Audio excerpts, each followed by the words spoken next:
Bismarck Insights with Mayor Mike Schmitz, a transparent and engaging conversational dive into meaningful topics impacting local government in Bismarck, North Dakota. Bismarck Insights is dedicated to removing barriers between the City of Bismarck and the citizens we serve every day.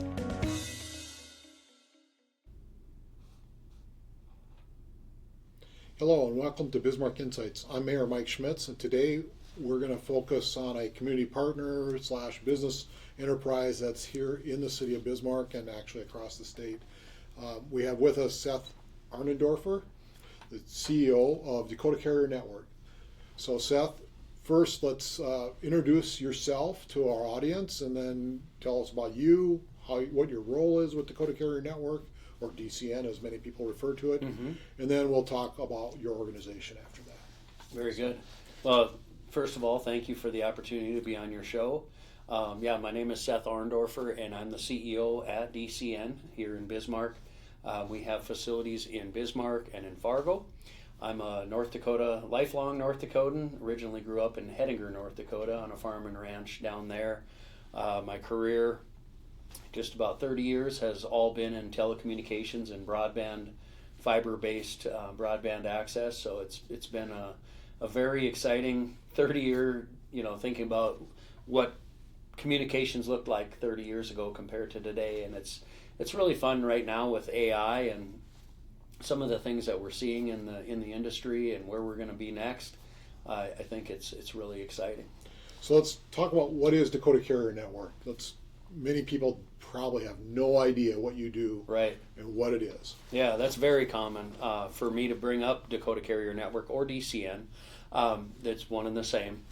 So DCN was formed back in the late 1990s, 1996. The rural broadband, then telephone companies, got together and their customers needed to get connected to this thing called the internet. And so they formed a company and they tied their fiber optic infrastructure in their service territories. And I have a map here that shows was at 15. Most of them are co-ops. There's a couple that were family owned and one that was independently owned. But they took their fiber backbones and they tied them all together to create one statewide network. And that state network is DCN.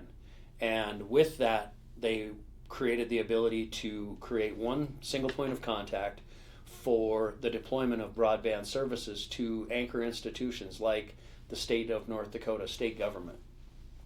So through a single RFP competitive process, the state had a RFP out for connectivity to all the K-12 schools, all of higher ed, all of National Guard, the state radio towers, the public safety answering points, National Guard, and DCN won that contract in the year 2000, and we turned the network up and have been providing service to the state since then.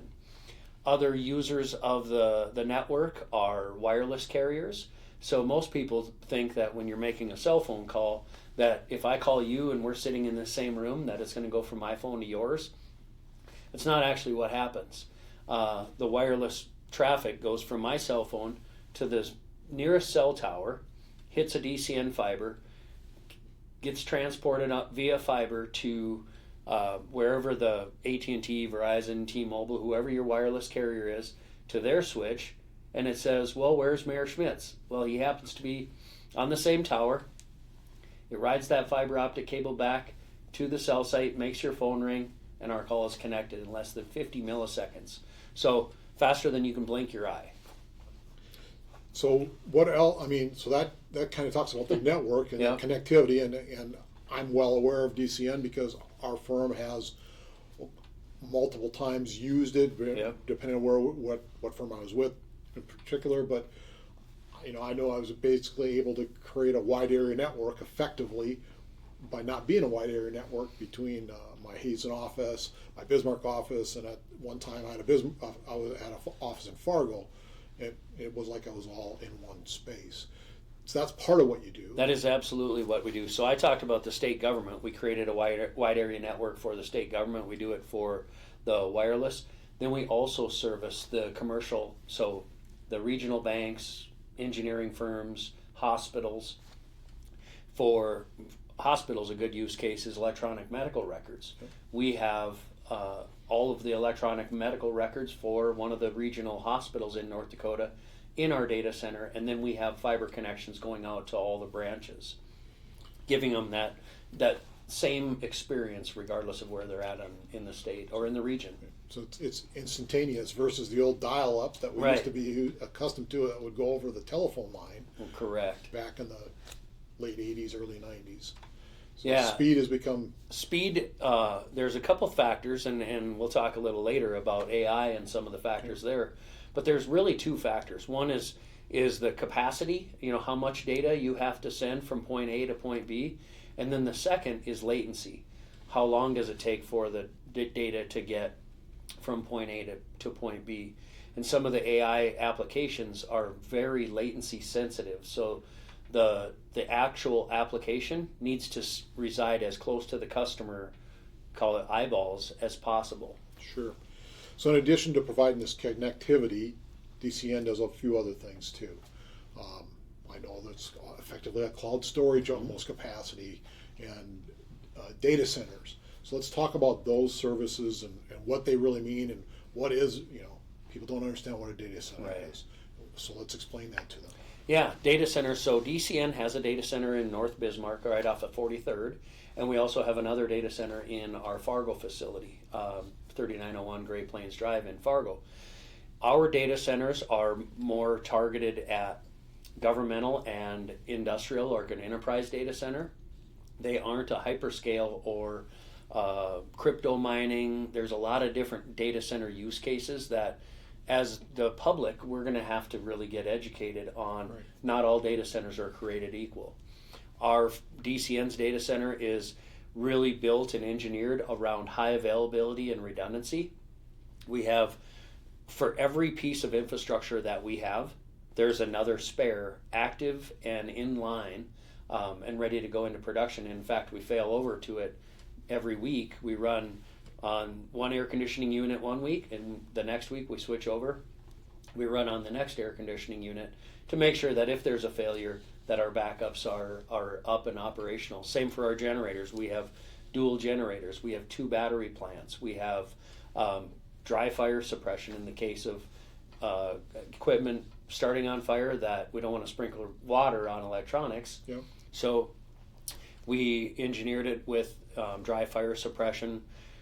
Water is another data center kind of topic that depending on the data center engineering design, some of the data centers can consume a really large amount of water. Ours is engineered with a closed loop glycol system so that we aren't using, we're not using any more water than probably any other commercial business in the city. So from the data center standpoint or the storage of business information, because that's also, I believe, part of the services. It is. What types of things what types of things is your data center housing, I guess, or computing, Right. and similarly with storage Yeah, facilities? that's a good question. So we have some customers that want to own and control and maintain the ownership of their hardware, so they don't want to migrate completely to the cloud. And based on might be HIPAA compliance, customer financial information, so they actually buy the servers and put them in our data center and retain ownership on them. We have security mechanisms that control the physical and logical security into their infrastructure. And then we also have customers that maybe would like to truly migrate their data to the cloud, and then they put it in a DCN server in our data center. Then they're just paying for compute resources on the infrastructure that we have. It's a lot more cost effective because when I'm needing to compute, you might not be needing to. Right. So we have the ability to create some efficiencies by moving it to a cloud type environment. Sure. We also have customers that have a wide area network with DCN, and then they go to a national cloud services provider, whether it's Microsoft Teams or others.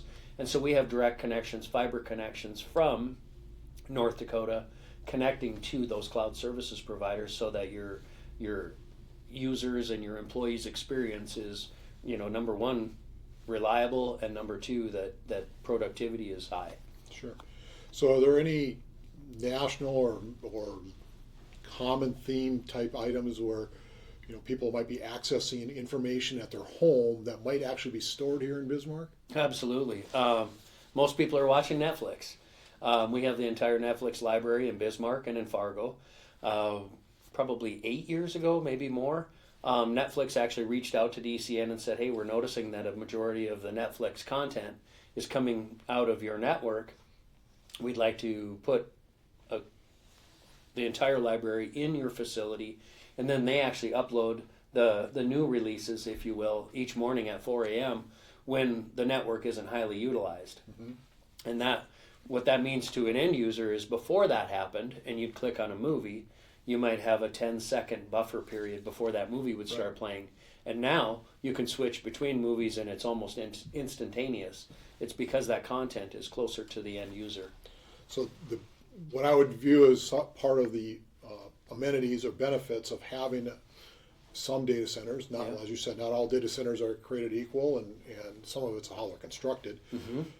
But it does create an amenity for our people who are residing in a proximity that's close in some ways, but it also helps businesses do a lot of things from a computational standpoint and creating their own data metrics.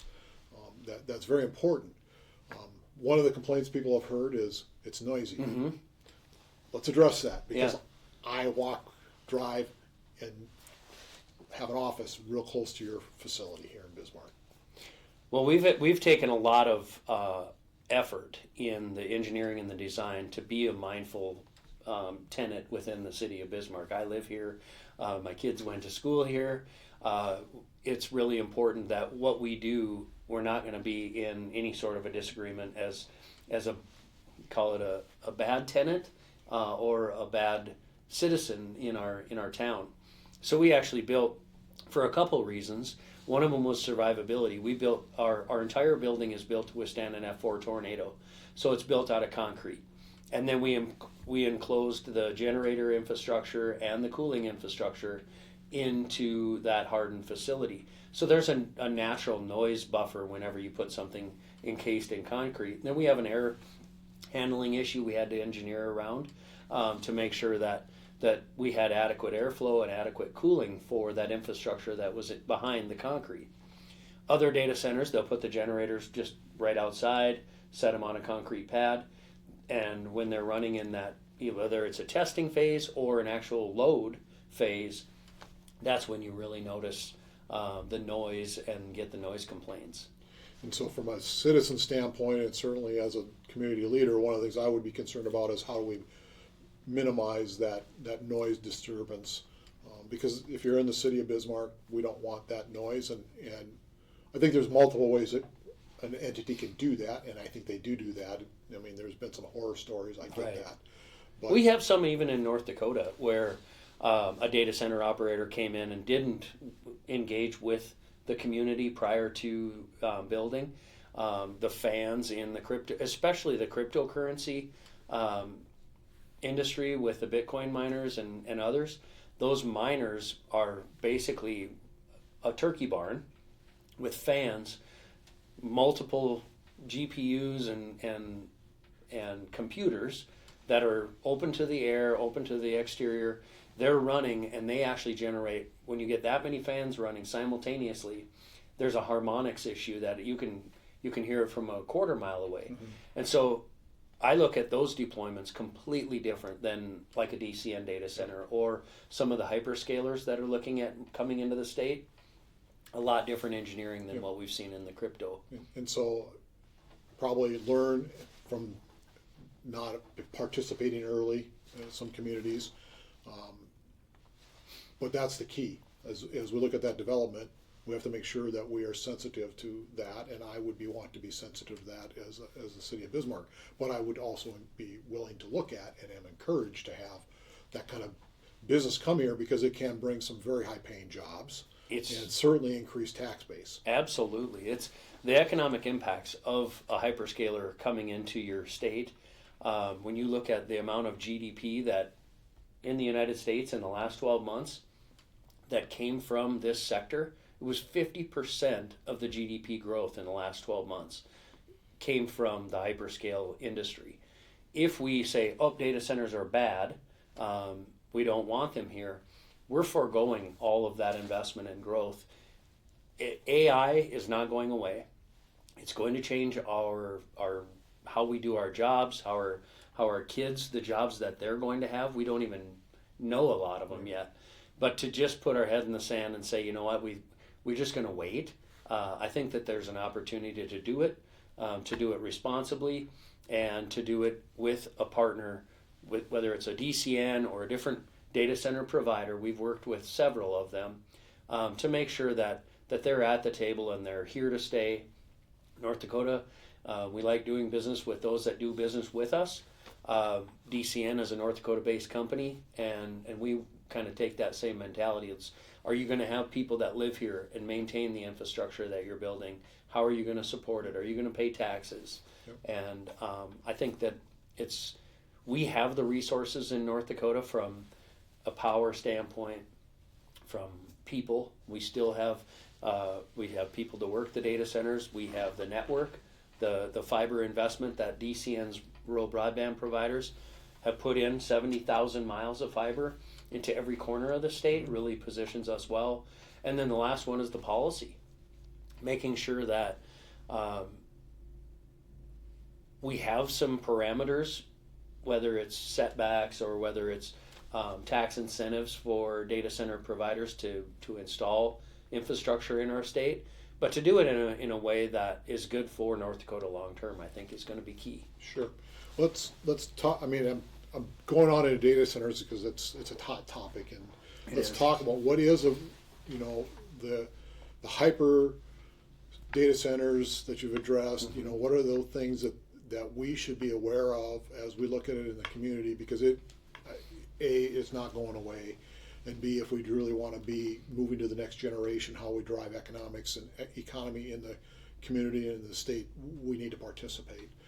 But we have to be responsible about that. So, we've been concerned about electricity usage and how much that's going to increase rates or not, and the noise and how we're responsible and things like that. So from your perspective, obviously you live this, mm-hmm. So what should we be doing as we set policy? What should we be telling providers you must comply with? Excuse me.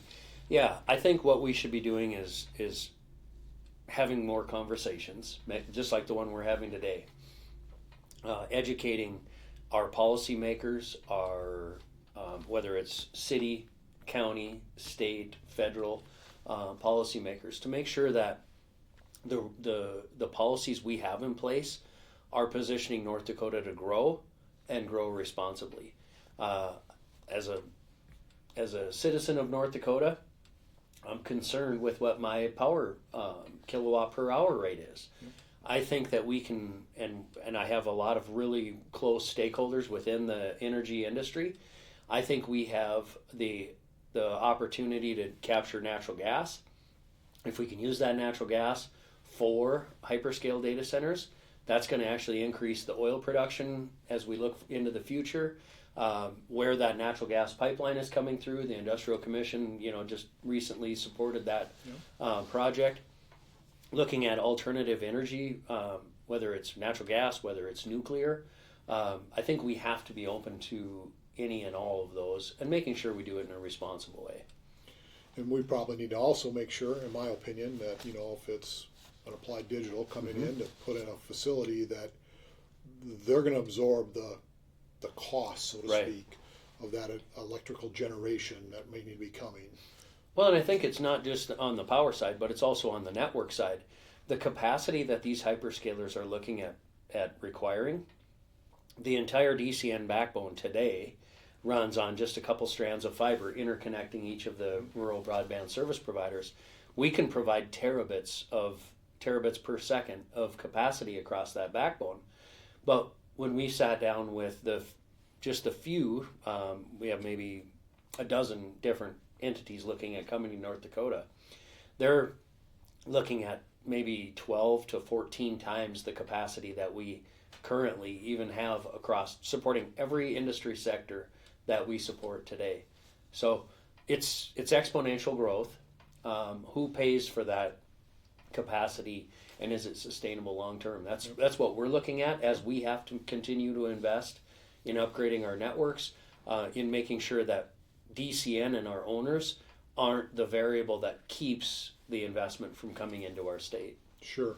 Again, that if there's cost associated with that and there's a rate associated with that, what we don't want to have happening for our citizens is them seeing a spike in their rate as a result of ABC Absolutely. company coming in to do something. So, as a policy setter, Yep. we need to make sure we're respectful of that, responsible, and say, ABC, you're gonna have to share this. Yep. You're gonna have to burden it. Now, maybe that means you need to encourage another company to come in to help share that burden. 100%. I think North Dakota ranks in the top probably 2% from access to fiber-based broadband access. But I think the second most important is affordable broadband access. North Dakota has very affordable. We have competition here. I think it's great. We have access to some of the best internet for the best value in anywhere in the United States. I think it's important that as these different ventures come in and the investments are made, that we do it in a way that doesn't negatively impact whether it's any of our anchor institutions or the residents of North Dakota. Right. So another thing I've heard about data centers and why they want to kind of be in North Dakota is we have a very good climate for it. Is that correct? It is. Yeah, we actually at DCN, we utilize free air cooling on any day where it's above 60 degrees. So you think about today, we're utilizing that and taking advantage of that with the engineering design in our facility. So that's one reason why we have people looking at us. In addition to the access to energy that is affordable, again, we have to be responsible to our citizens. What are the barriers? So the barriers today, number one is, and this is just my opinion, number one is education. We need to educate the potential data center real estate developers that are looking at property to make sure that they understand where we have land, where we have power, excess power potentially, where we have network connectivity, and where we have people to work the data center. There seems to be an assumption, as I travel around the United States, they're like, well, do you guys have internet in North Dakota? So there's a real education piece that I think, and we've worked with the Department of Commerce, the governor's office, within our industry, our National Industry Association, to make sure that we're telling the story. We need to be better at telling our story across the country. Mm-hmm. We're very proud, I think, as North Dakotans of what we have. We're not very good braggers, and so we need to tell our story more effectively on a national platform. And from the standpoint of employees Mm-hmm. or staffing, that probably, like if it's I don't know, I'll pick on the Ellendale Center because that's the one that's probably largest at this point in time. Correct. Scale. How many individuals are they needing to employ to run that facility? Those are people that will be here, and I think they're pretty high-paying jobs. What's your estimate of what that takes on an ongoing basis, number of employees? Well, I think that there's two things that you have to look at when you look at a data center building infrastructure in our state. One is from the day that they sign the purchase agreement on the land to the day that they're actually computing and processing data out of that facility. And just APLD and Ellendale is a great example. They built one facility and now they're just in the process of turning that one up, and they have two more in the works. So there's this construction phase that's likely going to last for sure between 5 and maybe 10 to 15 years. Mm-hmm. The trades, HVAC, heating and cooling, electricians, they are going to be in very, very high demand. I have a 23 and a 20-year-old son, and I've encouraged both of them. I'm like, you might want to reconsider this because wherever you want to live in the state, there's going to be opportunities for those two trades specifically. Yep. Others too. I mean, when you look at just general contractors, project managers, anything to do with construction, I think is going to be a real demand for the next 5 to 10 years, maybe even more. Then once that data center is up and operational, then you're looking at more of the supporting of the infrastructure, replacing the data air units within the facility, the power plant upgrades, the battery swapping. There's still, it's highly trade driven. We haven't even gotten into the AI element of it. This is just the infrastructure support. And then I think that from a IT perspective, a lot of it can be done remote. So they won't need 300 employees in Ellendale to support the AI infrastructure, but they will need a subset of that. I think just ongoing to do upgrades, swaps, replacements. The life cycle of these GPUs is 18 to 24 months. So there's going to be this constant swapping out and upgrading of that infrastructure. Which all by itself is going to require a certain level of staffing. That's right. Which is not going to be, it's not going to be 300 employees, but if it's 50 employees or 75 employees in any community, I don't care what size we are. That has an impact. That has an impact, positive. Yep. Because they're there for the long term. Agreed. So let's talk a little bit about AI. You brought it up and the infrastructure around that, and from DCN's standpoint, what are you seeing? What's AI? What does AI even mean to people? Well, it's changing every day, every month. The adoption and the implementation from whether it's DCN or our industry partners, using the language learning models to automate and create more efficiencies in how we provision a circuit that goes from, for example, I live in Hettinger, so to connect the bank in Hettinger to a bank in Bismarck, we actually have an employee that logs in and provisions connectivity to each node on that network. With AI, we can actually build the intelligence into the system that all I have to do is identify the two endpoints, and it self-provisions and self-tests all the way through to the circuit acceptance by the customer. Those types of applications are happening across every market segment. Yep. And I think that in order for that infrastructure to work, we have to have that infrastructure in the state and close to our end users. Sure. Well, we've covered a lot. Yeah. And probably haven't covered everything. So let's look out 5 years from now. If you're going to forecast what you see is going to happen and what DCN needs to do from an opportunity standpoint, what do you see? I think within no more than 5 years, we have to, as DCN, we have to upgrade the capacity of our backbone. We have the fiber, the physical fiber. What we really need to do now is increase the electronics and the number of fiber strands on the backbone that we have in the state. And that's really going to be a big undertaking into the hundreds of millions of dollars. And what other challenges do you see? Well, from an energy standpoint, I think it's these data center operators, these hyperscalers, are looking at different areas in the United States, and I think that the opportunity for them to make that investment, they're going to have this first wave. And if we miss that first wave, we may not be a consideration for the second wave. So I think it's important that we fit the need right now, like I said before, in a responsible manner, but to make sure that we are considered whether it's compared to Virginia, Oklahoma, Texas, sure, any other states. Well, thank you so much for joining me today, Seth, and it's been very enlightening for me.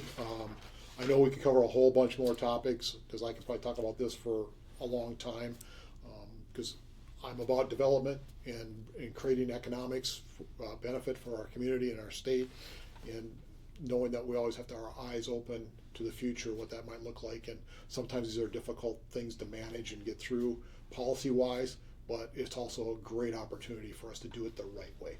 So, yeah, I think it is. I think we're living in a really exciting time. I'm looking forward to looking back at this time and saying, boy, did we really made some strategic, smart decisions with all the stakeholders involved. So thank you again. Thank you.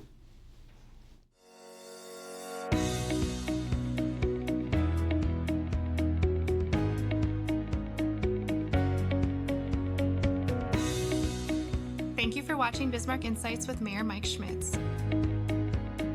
If you have specific topics or questions you'd like addressed in future episodes, email mschmitz@bismarcknd.gov. call the City of Bismarck at 701-355-1300. To learn more about the City of Bismarck, visit bismarcknd.gov or follow us on a variety of social media channels by searching BismarckND.gov. Bismarck Insights is a collaboration between Dakota Media Access and the City of Bismarck. You may find Bismarck Insights episodes on Government Access Channels 2 and 602, as well as on Roku, Apple TV, and Fire TV devices, on Radio Access 102.5 FM and on demand at freetv.org.